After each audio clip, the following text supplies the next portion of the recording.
in New York City, and this is The 5.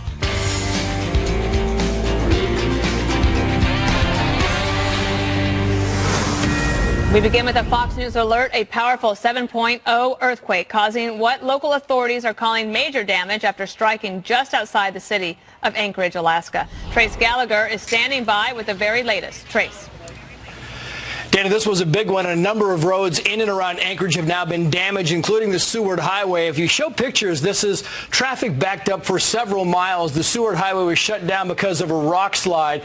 But a lot of the major access roads are either open and flowing or in the process of being reopened. A lot of the traffic that's coming in right now back into Anchorage, remember there was that tsunami warning earlier. That was lifted, but a lot of those people were told to go to higher ground. They're now trying to get back into their homes, and some bridges, the structural integrity of those has not been checked out, so a lot of the traffic is being diverted onto other roads. As for electricity, there are reports of at least 7,000 homes and businesses without power, but one of the primary substations has just gone back online, and there are no reports of any power lines down, and that's very good news for the crews that are trying to get those electricity needs up and running again. And here's the amazing thing. A short time ago, the fire chief came out and said that they went and scanned around the city of Anchorage and found no major structural damage of any of the buildings, which is a very big testament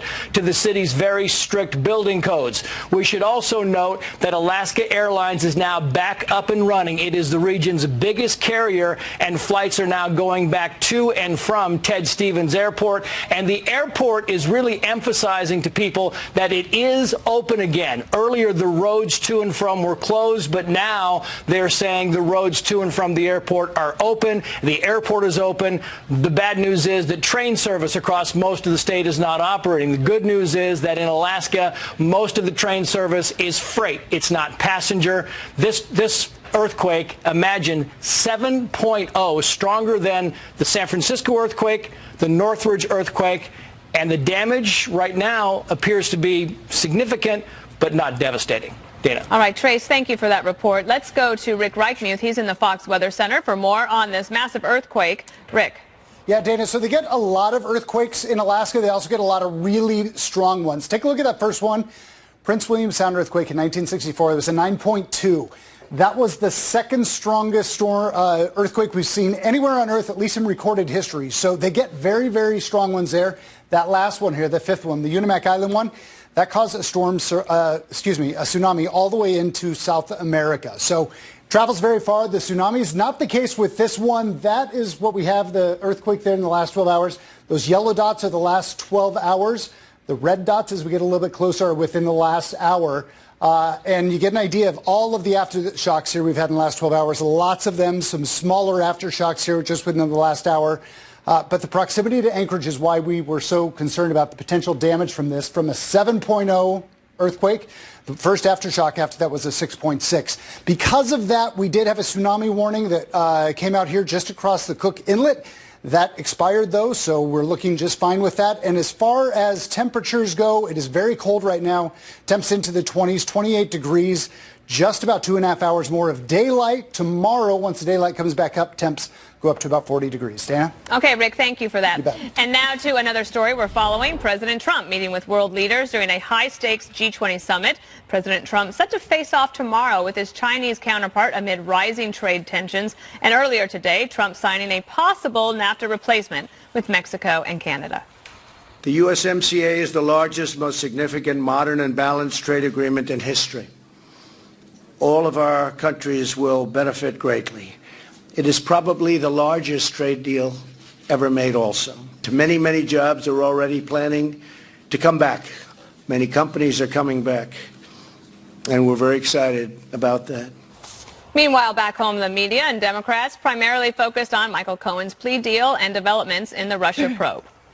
It's become very clear that the Trump campaign colluded with the Russians in trying to subvert the election. I was watching yesterday, and Donald Trump sounds like a crime boss. This is just the beginning. You're going to see a man with all kinds of nefarious ties, financially dependent, period. And this is the first chip to fall. Today's the first day I actually thought Donald Trump might not finish his term in office. Really? This is not the way a high elected official is supposed to talk. It's the way guys talk to me when they're wearing orange jumpsuits and explaining why they got done wrong. All right, so, Jesse, they're kind of jumping ahead here. Yeah, they've already convicted the guy and said he's a colluder, but that's fine. And it seems like in the media every day they believe is the last day of the Trump presidency. I've been saying that since the inauguration. I've been watching the Clinton affair on A&E, and it reminds me when he was trying to knock out deals and protect the country and improve the economy, and he had this nasty special counsel on his back, and he kept saying over and over and over again, put this aside, let me go back to work for the American people. I have to work and help the country. And what did the voters say at the end of the whole spectacle? He had the highest approval rating ever because all he wanted to do was work hard for the American people. If I were Trump, I would do the same thing. I would just stop with the witch hunt texting and the tweeting. I'd say, let me get to work. And look what he's doing. Speaking of Clinton, his signature trade deal, he's now rescinded it and repackaged it so American auto workers, dairy producers, energy, water, wine, all these industries are now in an improved position. He held firm on steel and aluminum, and it puts him in a really strong position when he meets Xi tomorrow over the China trade war, and we're winning that trade war right now. The Chinese economy is off 30% since that trade war started. They thought those retaliatory tariffs were going to bring political pressure to bear on the president. That did not happen. Trump only lost one soybean district in the midterms. And if you look at the whole big picture, Greg always likes to say, look at the results.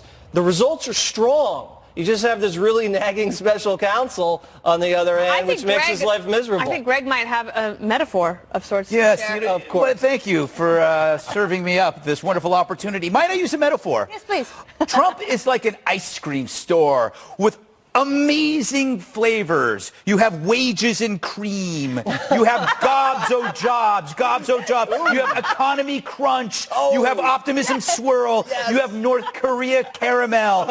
And where is the media? They're across the street feeding out of a garbage can. Their cheeks swollen with rotten fruit and vegetables because that's all they want is bad news. And that's what you saw in that montage. A bunch of guys, they all have Trump success denial disorder. They can't bear it. The thing is, I'll even admit, like, I learned a lot about trade. I don't like where he was going with trade, but he forced it on me. I had to learn about these imbalances that I didn't want to learn about because, frankly, I'm an opinion person. I don't want to learn about trade. I just want to shout about it, but he forced me to learn about it, and I realized, you know what? The guy cares about it. The guy, turns out he's right. He's getting stuff done, and instead, these other, creeps elsewhere are just too busy obsessing over the garbage can filled with rotten fruit and vegetables. Thank you. All right, thank you very much. Juan, do you think the trade war is working?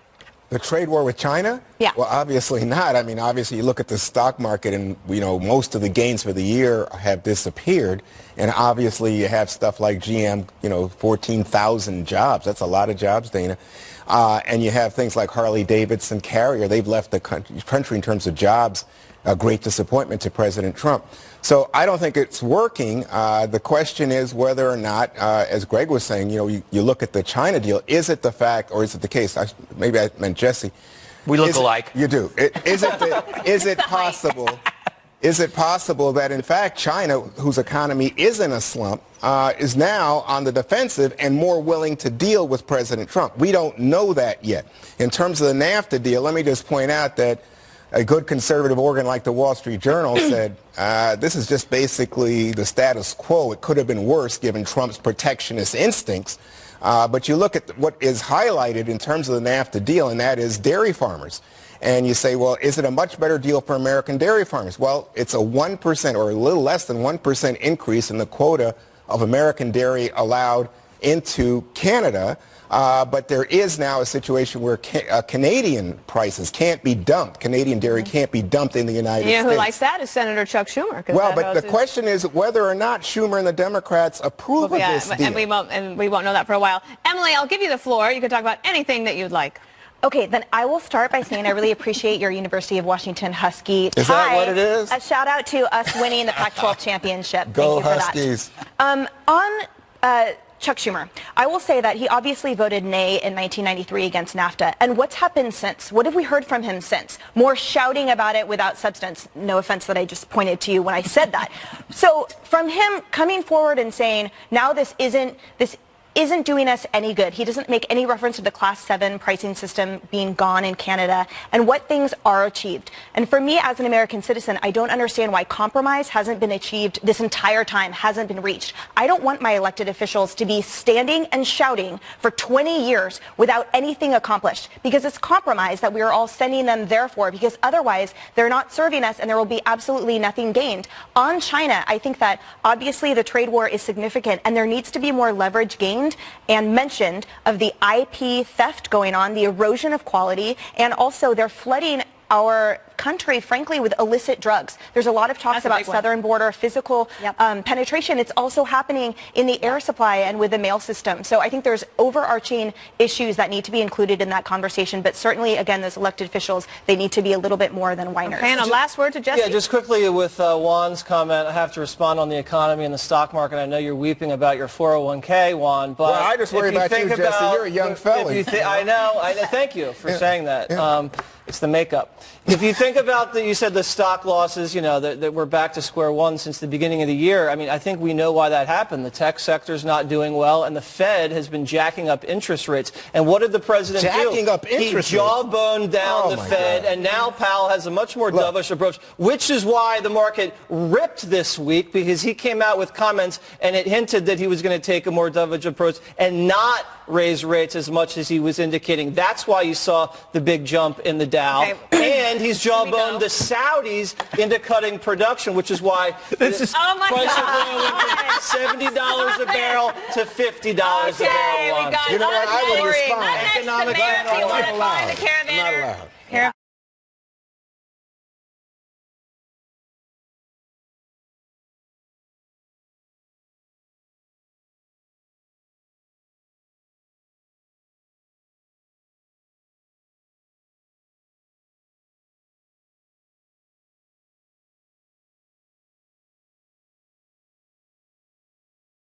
The crisis at the border getting even worse as conditions are deteriorating for the thousands of migrants camped out in Mexico. The mayor of Tijuana is blasting the organizers of the caravan and saying his city can no longer cover the costs. Those are really criminals because they're dealing with lives. They're dealing with people. It's a federal crime. If they ask me, do you know who they are? No, I don't know, but just look at the films. Look at them and you'll find who are they. Tijuana is footing the bill. It cost how much? Approximately $25,000 a day, every day. And our economy is not that great. Right. It's not enough. Jesse, you heard the mayor, and in addition to that, we have international relief organizations that are saying, clearly making statements that in these times of refuge, that laws still need to be respected and other countries need to be respected. Why aren't Democrats listening to these messages? Well, that's a great question. I think I'm going to bring up Greg's point the other day about when you have let's just say a parent, okay? And you're a parent, and you're a strict parent, because you want your kid to be successful. Sometimes when he messes up, you ground him. Sometimes you send him to his room. Sometimes, you know, you take away the keys, and you keep things strict because you love him and you want him to have boundaries and then live a very productive life. The Republicans are like the good parents. They're like strict parents. They want borders enforced. They want there to be an order and a process. And they get maligned for that. The Democrats, you know, you always had those parents that were like, you know, they kind of drink with the teenagers. Have the party at our house. Was the party house. Anything goes. And everybody wanted to go to that house. And those are the parents on the left. Those are the liberal parents. Open borders. Who cares? Don't enforce the law. And that's what you get. And now you have these people in Tijuana. A lot of them are suffering from all sorts of illnesses. They are turning around because they were misled. They're getting tear gassed. and there's criminals among them, and it's a very dangerous situation, and it's hurting the local population in Tijuana. That's why you have to be a strict parent and have order and law. Let me get this straight. You go to Greg for parental advice. I'm the guy without kids. Well, I'm He's glad. done no wrong yet. I am here to help the world's children. Yeah, there it is. There Firm we gets the go. money. Okay, so Juan. This is outrageous. How is that outrageous? See, that's a perfect. Yeah, that's a good summation. analogy. Yeah, either you go to Greg Gutfeld or W.C. Fields for advice on kids. They both hate kids. They hate them. But let me just say, what you see here is a situation of a manufactured crisis. I don't know why you asked that question the way you did, Emily. Democrats aren't the ones to blame. I mean, clearly it's the mayor of Tijuana who says he's got a problem with people who are in the caravan because they're driving up costs for him to run his local government. And then you have the U.S. government, and I think there it's a Trump administration that has created this crisis. How? You never say how. I will explain if you allow me, sir. We try. By denying people the ability to enter anyway and apply for asylum and due process. But instead trying to funnel them right there. No. And you know what you get is a situation. The caravan started. The caravan started.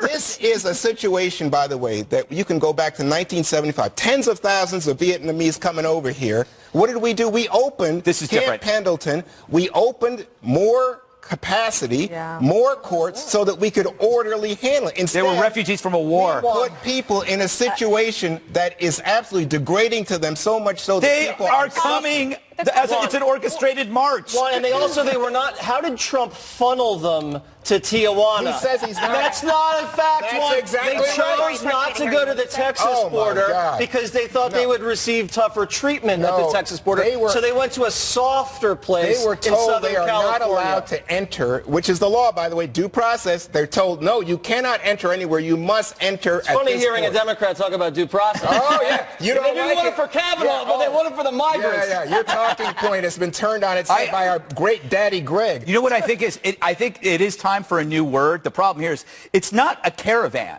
A caravan is a deceptive term. It's a politically orchestrated march. And every time you have to ask where it started. It didn't start with Trump.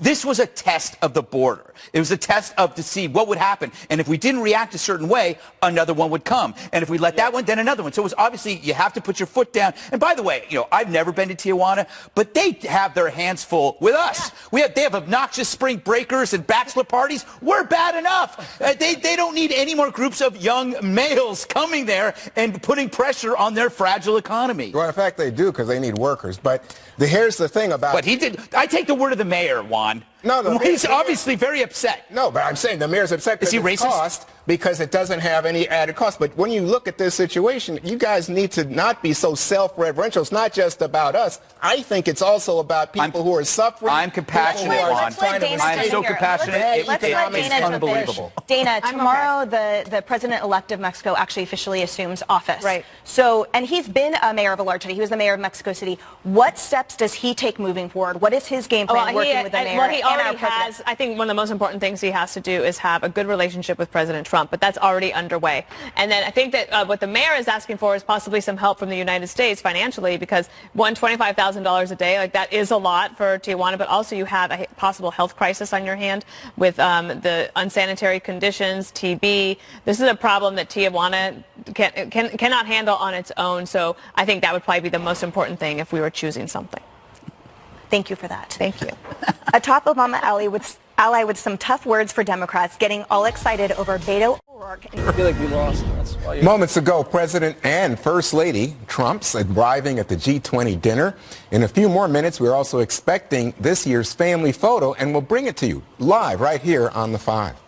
In the meantime, Chicago Mayor Rahm Emanuel with some very harsh words for Democrats who are getting excited about a possible Beto O'Rourke presidential run.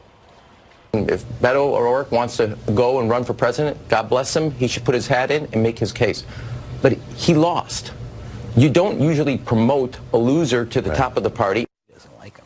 Wow, and if Beto O'Rourke does decide to run, it looks like he'll have a lot of company. Many Democrats saying they're thinking about getting in. I'm not taking anything off the table. You're probably going to run. You don't have to tell me. I think you're going to run. I think Beto's going to run. I probably am, yeah. I am just still thinking about this, talking to people. But we're seriously thinking about it. We're seriously talking about it with family and friends. I will make that decision at the appropriate time. Well, I will be considering it, as I've said. Absolutely, I'm looking at it, and I'm going to talk with my family over the holiday. So, Emily, you have a situation here where you get someone like Rahm Emanuel, the mayor of Chicago, saying, hey, Beto O'Rourke, slow down. But then you get other former Obama people saying, gee, he reminds me of Obama. He's 46. I think Obama was 47 when he took office. Dan Pfeiffer saying, what an impressive guy. President Obama himself saying, this is a guy who speaks authentically. He doesn't do poll-tested type of speeches, and people react to him with great passion. What do you think? I think it obviously remains to be seen who's going to rise to the top. I think it's probably too early to just count someone else and call them a loser, because it seems to me moving forward it would behoove the Democratic Party to have really it be based on substance. We just saw the parade of misfits happening, so clearly there's a million people that keep saying they're thinking about running and that will be throwing their hat in the ring. So why not add Beto to it? Why not add one more misfit to the island? Misfit? You're all misfits. I mean, moving forward, I think it will be an opportunity to see all of them individually shine. So let's hear what their platforms are. Let's see their substance. Let's see their fresh new ideas. Let's see them galvanize the millennials. Let's see them galvanize those voters that didn't turn up in the midterms, even though people were canvassing out there, and that they're not just talking either about themselves or in direct response to the president. Did Juan just make you back off your misfit comment? That's what it sounds like. Don't do that. Don't let Juan do that to you. Do you remember when I was that nice? Yeah. You'll get over it. She'll be great. She'll be great.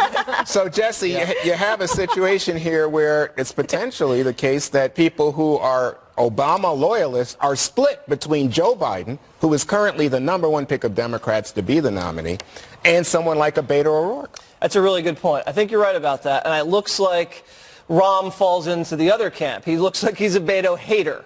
It is probably very loyal to President Obama and doesn't like the comparisons. Maybe the comparisons rub him the wrong way. I think Obama was more substantive than he was. He definitely had a little more charisma.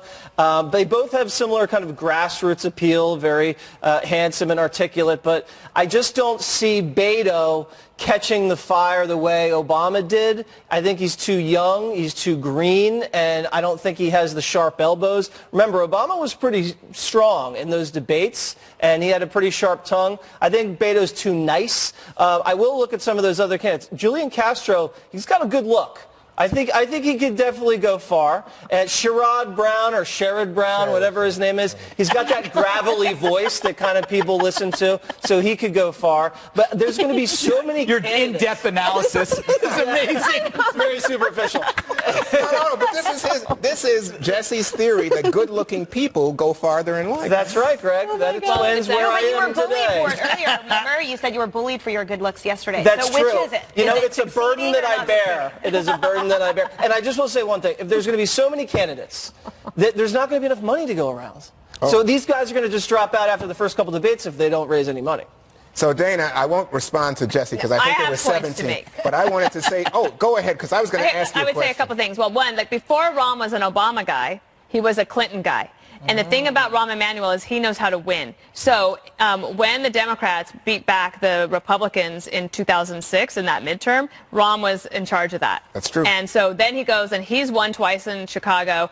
The thing is he knows how to win. He understands the Democratic base. Of course it's changing, but there are more regular straight Democrats than you have on the progressive side. However, when he says that Beto O'Rourke is a loser, yeah, but he came pretty close in a very red state, and he raised a ton of money. But here's the thing. I think what Rahm is also trying to say to someone like Beto O'Rourke is that you're going to have to earn it.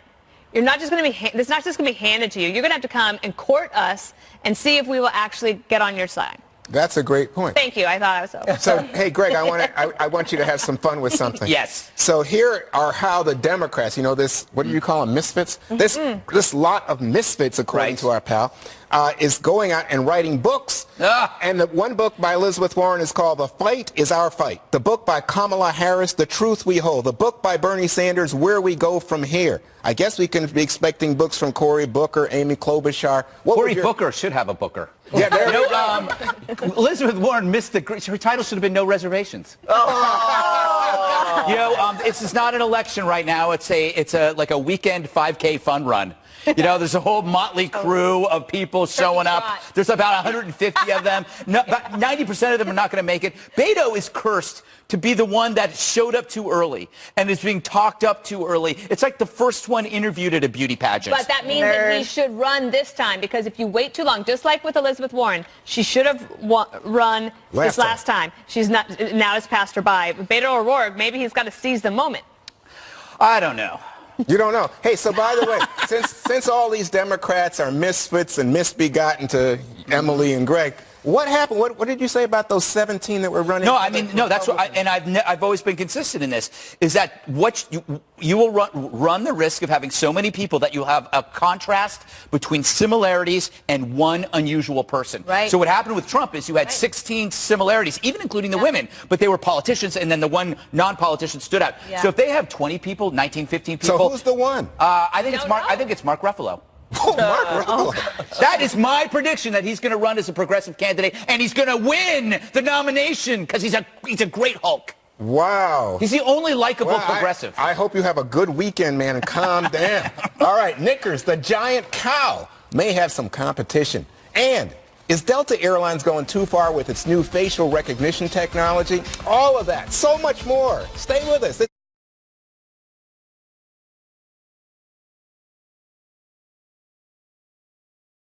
Fox News alert, President Trump participating in a G20 family photo just moments ago with world leaders. We're keeping an eye on that. That's a nice picture. But now it's time for the Fastest 7. First up, pay less, fooling so-called fashion-savvy influencers with this clever ad campaign.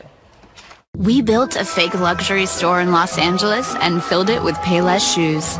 The guests at our grand opening party had no idea. They're elegant, sophisticated. I just think it's so classy. And I could tell it was made with high-quality material. These fashionistas actually paid $200, $400, and even $600 for Payless shoes. Don't worry, the fashionistas did receive full refunds in this little experiment. The company is saying they just wanted to change people's perceptions about what luxury should cost. Greg, I love this story. You know, the thing is, though, I would have figured it out, because I wear nothing but Louis Vuittons. You give a nice shape to my cap, and I could still run from the cops. But you know who also tried to trick people was Claire McCaskill. Did you know what she did? What'd she do? She tweeted 3 segments from, I guess, CNN, MSNBC, and Fox News showing coverage of, I guess, the Mueller probe, and they showed animals are great, with the idea that that's what we were covering. Instead, the fact that we led the show yesterday on the Mueller probe, and that Claire McCaskill is, in fact, a lying idiot. You know what, Claire? Animals are great. All right, Dana, what do you think about fashionistas? I love this story, too. I often think I'm overpaying for things, and I haven't been to Payless in a while, but I would go back in now. And I think a lot of these influencers are total baloney. Yeah, what's an influencer anyway? Oh, it's like, you know, people who are fashion You're an influencer. critics. Am I? Yeah. Not only that, you are an influencer. That's scary. because you're on TV and people would say, hey, that's a nice suit Jesse has on. Where do you get that suit? Well, thank you. It's Jay Crew. Send it over, guys. I don't think they will. You know what this story reminds me of is that on Sundays when I open the Sunday paper magazines and they have fashion things, I think, what women wear this stuff? You still read a paper? I do. It's called the internet newspapers. I read the hard copy Wall Street Journal every day. Of course you do, Dana. After the book you finish. Okay, Emily. Getting good with the boss. I loved this. I thought it was brilliant marketing, and it's marketing. And I feel like it's super Emperor's New Clothes, where everyone, when you tell someone it is worth $1 million, all of a sudden everyone's like, oh yes, and this is amazing, and it just kind of brings everyone back down to earth. That's true. All right, up next, everybody hates waiting in long lines at the airport, including me. But would you be willing to do this to save a few minutes? Delta launching the first facial recognition technology in Atlanta tomorrow. It's going to allow flyers to just breeze through security, and all they have to do is just show their face. But the new technology is raising some privacy concerns. But Delta says it doesn't store the images. Greg, do you believe that Delta does not store the images? Oh, but no, there's a bigger story to this, because this is where this is going to ultimately lead, is to face theft. Ooh. Okay, so how easy will it be for me to 3D copy Jesse's face and then access his most private records and accounts with the face? Or I could just peel your face off and just put your face on mine like Silence of the Lambs business and just go in there. Because people are going to start stealing rich people's faces and using them to get into their accounts. And it's so easy. Deep fakes. I mean, that's deep fakes. That is possible. But, okay, if you have an iPhone 10, you're already doing this. And you do it a million times a day when you look at your phone. You know what I mean? So you're not as scared. This is not scary? No, I'm for technology. Go for it. Me too. Okay, but what if you're trying to, like, you know, lay low, and then all of a sudden you go somewhere and everybody knows? About that? I'm just saying people try to set other people up, Dana, and this is kind of an hindrance to that. You know what you could do, Jesse? What? Take a selfie. Remember that was your solution?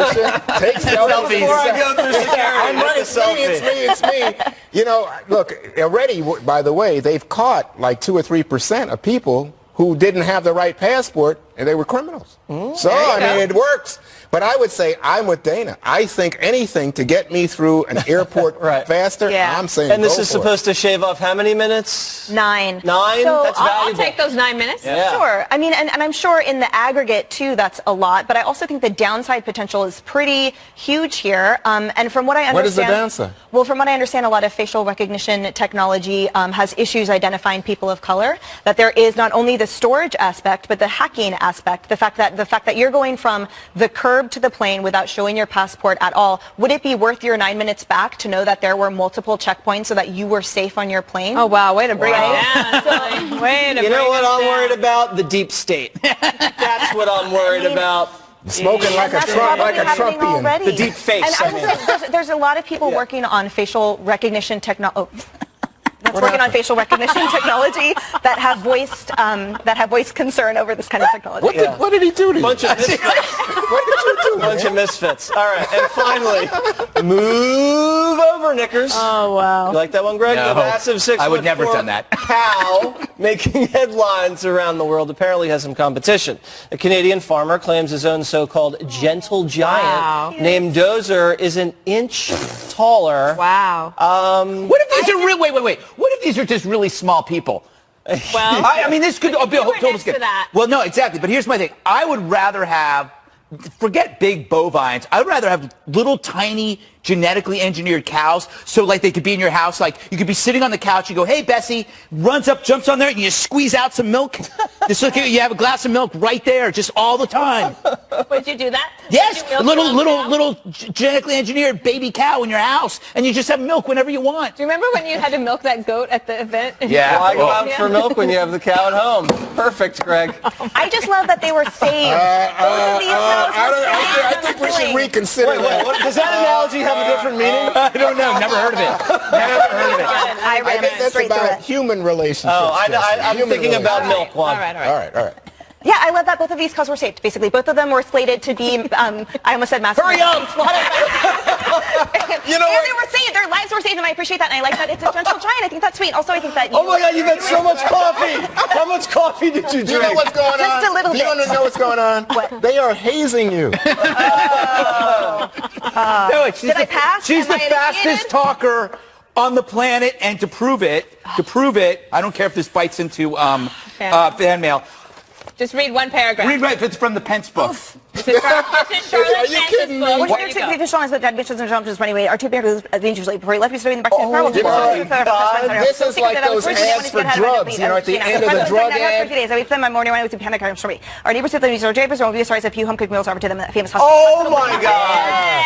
Speed It's reader. my parlor trick. And, Wow. and I'll do it slowly for you. If you take this drug and you have a problem after 4.5 hours, No, that's seek immediate by the way, you can make a lot of money doing that. Yeah. Wow. It's just my life. All right, unbelievable. Anyway, don't go anywhere. Fan Mail Friday is up next. All you got to do now.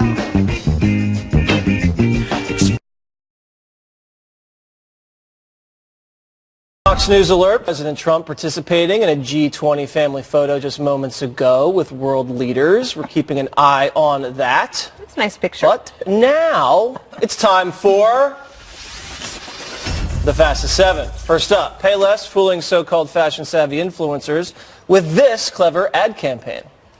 We built a fake luxury store in Los Angeles and filled it with Payless shoes. The guests at our grand opening party had no idea. They're elegant, sophisticated. I just think it's so classy. And I could tell it was made with high-quality material. These fashionistas actually paid $200, $400, and even $600 for Payless shoes. Don't worry, the fashionistas did receive full refunds in this little experiment. The company is saying they just wanted to change people's perceptions about what luxury should cost. Greg, I love this story. You know, the thing is, though, I would have figured it out because I wear nothing but Louis Vuittons. To give a nice shape to my cap, and I could still run from the cops. But you know who also tried to trick people was Claire McCaskill. Did you know what she did? What'd she do? She tweeted 3 segments from, I guess, CNN, MSNBC, and Fox News showing coverage of, I guess, the Mueller probe, and they showed animals are great, with the idea that that's what we were covering. Instead, the fact that we led the show yesterday on the Mueller probe and that Claire McCaskill is, in fact, a lying idiot. You know what, Claire? Animals are great. All right, Dana, what do you think about fashionistas? I love this story, too. I often think I'm overpaying for things. And I haven't been to Payless in a while, but I would go back in now. And I think a lot of these influencers are total baloney. Yeah, what's an influencer anyway? Oh, it's like, people who are fashion You're an influencer. critics. Am I? Yeah. Not only that, you are an influencer. That's scary. because you're on TV and people would say, hey, that's a nice suit Jesse has on. Where do you get that suit? Well, thank you. It's J. Crew. Send it over, guys. I don't think they will. You know what this story reminds me of is that on Sundays when I open the Sunday paper magazines and they have fashion things, I think, what women wear this stuff? You still read a paper? I do. It's called the internet newspapers. I read the hard copy Wall Street Journal every day. Of course you do, Dana. After the book you finish.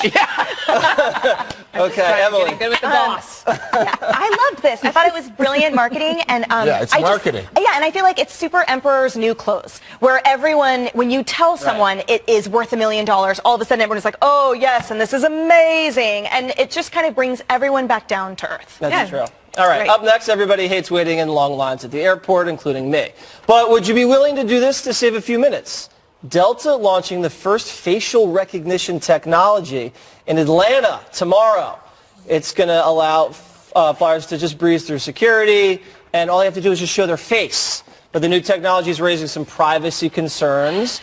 But Delta says it doesn't store the images. Greg, do you believe that Delta does not store the images? Oh, but no, there's a bigger story to this, because this is where this is going to ultimately lead, is to face theft. Ooh. Okay, so how easy will it be for me to 3D copy Jesse's face and then access his most private records and accounts with the face? Or I could just peel your face off and just put your face on mine like Silence of the Lambs business and just go in there. Because people are going to start stealing rich people's faces and using them to get into their accounts. And it's so easy. Deep fakes. I mean, that's deep fakes. That is possible. But, okay, if you have an iPhone 10, you're already doing this.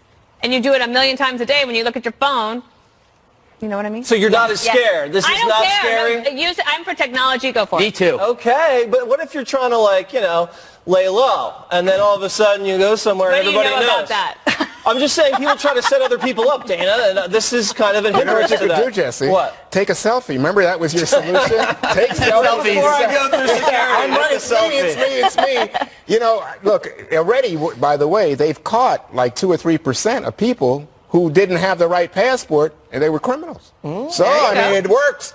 But I would say I'm with Dana. I think anything to get me through an airport faster, I'm saying And this is supposed to shave off how many minutes? 9. 9? So that's I'll take those 9 minutes. Yeah. Sure. I mean, and I'm sure in the aggregate, too, that's a lot. But I also think the downside potential is pretty huge here. And from what I understand... What is the downside? Well, from what I understand, a lot of facial recognition technology has issues identifying people of color. That there is not only the storage aspect, but the hacking aspect. The fact that you're going from the curb to the plane without showing your passport at all. Would it be worth your 9 minutes back to know that there were multiple checkpoints so that you were safe on your plane? Oh, wow. Way to bring it down. You know what I'm worried about? The deep state. That's what I'm worried about. Smoking like a Trumpian. The deep face. And I will say, there's a lot of people working on facial recognition technology. Facial recognition technology that have voiced concern over this kind of technology. What did he do to you? Bunch of misfits. What did you do? Bunch of misfits. All right, and finally, move over cover knickers. Oh, wow. You like that one, Greg? No. The massive 6'4" I would never have done that. cow making headlines around the world apparently has some competition. A Canadian farmer claims his own so-called gentle giant named Dozer is an inch taller. Wow. What if these are real? Wait. What if these are just really small people?